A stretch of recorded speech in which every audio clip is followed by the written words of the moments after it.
दोस्तों नमस्कार। बीजेपी नेता संबित पात्रा जो अपने टीवी प्रस्तुतियों के लिए जाने जाते हैं, हाल ही में भगवान जगन्नाथ के बारे में अपनी टिप्पणी से विवाद में पड़ गए हैं। पात्रा ने भगवान जगन्नाथ को, जो ओडिशा में अत्यधिक पूजनीय हैं, को प्रधानमंत्री मोदी का भक्त कह दिया। इस पर भारी विरोध के बाद, जिसे उन्होंने जुबान फिसलना कहा, पात्रा ने माफ़ी मांगी और 3 दिन तक उपवास करने की घोषणा की है। इस बयान से विपक्ष ने नाराज़गी जताई। सत्तारूढ़ बीजेडी और उनके मुख्यमंत्री नवीन पटनायक ने इस मुद्दे पर आक्रामक रुख अपनाया है। सोमवार को ओडिशा के मुख्यमंत्री नवीन पटनायक ने पात्रा की टिप्पणी की निंदा करते हुए कहा कि इससे करोड़ों जगन्नाथ भक्तों और दुनिया भर के ओडिशा लोगों की भावनाओं को ठेस पहुंची है।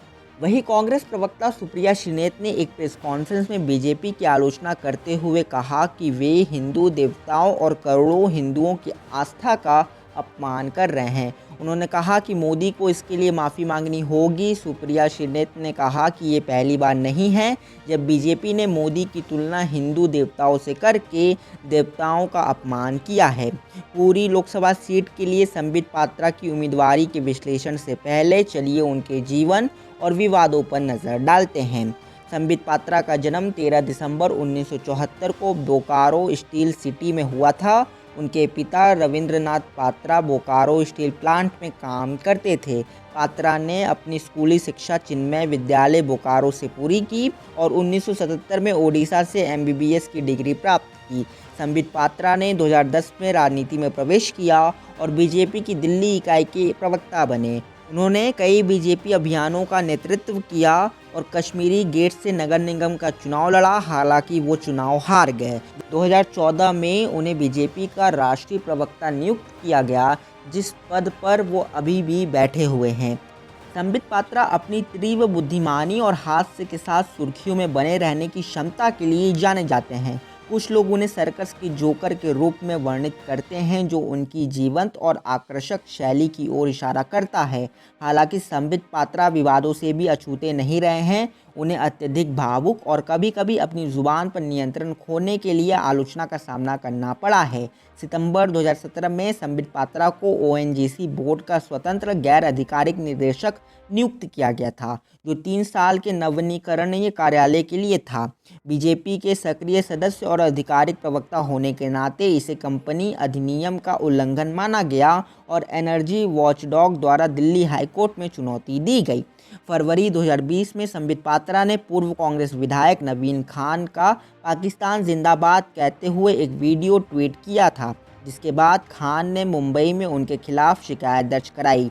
18 मई को पात्रा ने एक ट्वीट में, जिसमें एक दस्तावेज टूल किट की तस्वीरें थी, जिसे कांग्रेस द्वारा प्रधानमंत्री मोदी की छवि को नुकसान पहुंचाने के लिए इस्तेमाल करने का आरोप था, ट्विटर द्वारा मैनिपुलेट मीडिया के रूप में चिन्हित किया गया।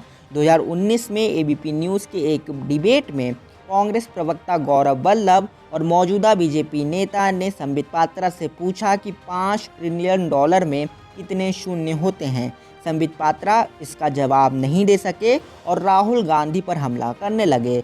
गौरव वल्लभ इसके लिए तैयार थे और उन्होंने अरब और मिलियन में कितने शून्य होते हैं ये भी बताया, और इस पूरी बहस का वीडियो सोशल मीडिया पर ट्रोल के रूप में वायरल होता रहता है। वहीं दोस्तों 2021 में नरेंद्र मोदी सरकार के 7 साल पूरे होने पर आज तक पर एक डिबेट में कांग्रेस प्रवक्ता सुप्रिया श्रीनेत और संबित पात्रा के बीच में बहस गर्म हो गई। पात्रा ने श्रीनेत को अनपढ़ और कांग्रेस को जोकर पार्टी कहा, जिस पर श्रीनेत ने उन्हें गटर का कीड़ा और झूठा कहा। संबित पात्रा बीजेपी की बौद्धिक विरोधी सोच का उदाहरण है, क्योंकि वे फर्जी खबर फैलाने में कई बार पकड़े जाने पर भी चिंतित नहीं दिखते, जैसे कन्हैया कुमार के नारे लगाते हुए फर्जी वीडियो। संबित पात्रा की कुछ विवादित बयान जिनके लिए उन्हें जमकर ट्रोल किया गया, वो इस प्रकार है। पहला, सुप्रीम कोर्ट ने कहा है कि एक गाय का गोबर कोहिनूर से भी ज़्यादा महंगा होता है। दूसरा, हिंदुस्तान का खाती है और शबनम लोन पाकिस्तान का गाती है। और तीसरा, सबसे चर्चित, मोदी जी देश के बाप हैं। वहीं दोस्तों बीजेपी बड़े उम्मीदों के साथ ओडिशा चुनाव में उतर रही है। कई सर्वेक्षण पार्टी के लिए सकारात्मक माहौल का संकेत दे रहे। हालांकि बीजेपी नेता संबित पात्रा के एक बयान ने हलचल मचा दी है। इससे पात्रा और पार्टी मुश्किल में पड़ गए हैं। संबित पात्रा ने 2019 में पूरी लोकसभा सीट से चुनाव लड़ा था, लेकिन उन्हें बीजू जनता दल के पिनाकी मिश्रा से 13,278 वोटों से हार का सामना करना पड़ा था। इस हार के बावजूद बीजेपी ने उन्हें फिर से उम्मीदवार बनाया है। 2019 के चुनाव के बाद से पात्रा ने पुरी पर ध्यान ज़्यादा दिया है। उन्होंने राष्ट्रीय राजनीति से दूरी बना ली और खुद को जगन्नाथ पुरी को समर्पित कर दिया। बीजेपी को लगता है कि पुरी से संबित पात्रा की जुड़ाव से उन्हें इस बार जीत मिल सकती है। बीजेपी ने पुरी में 1998 से जीत हासिल नहीं की है। ये सीट 1996 तक कांग्रेस के पास थी और 1998 से बीजू जनता दल पुरी में अजय है। इस बार बीजेडी ने पुरी से पूर्व मुंबई पुलिस आयुक्त अरुण पटनायक को उम्मीदवार बनाया है। कांग्रेस ने जयनारायण पटनायक को टिकट दिया है। वहीं दोस्तों, पूरी लोकसभा चुनाव 25 मई को है। अब तक संबित पात्रा इस सीट के लिए सबसे मजबूत उम्मीदवार माने जा रहे थे। प्रधानमंत्री मोदी की रोड शो ने भी बीजेपी के लिए सकारात्मक माहौल बनाया था।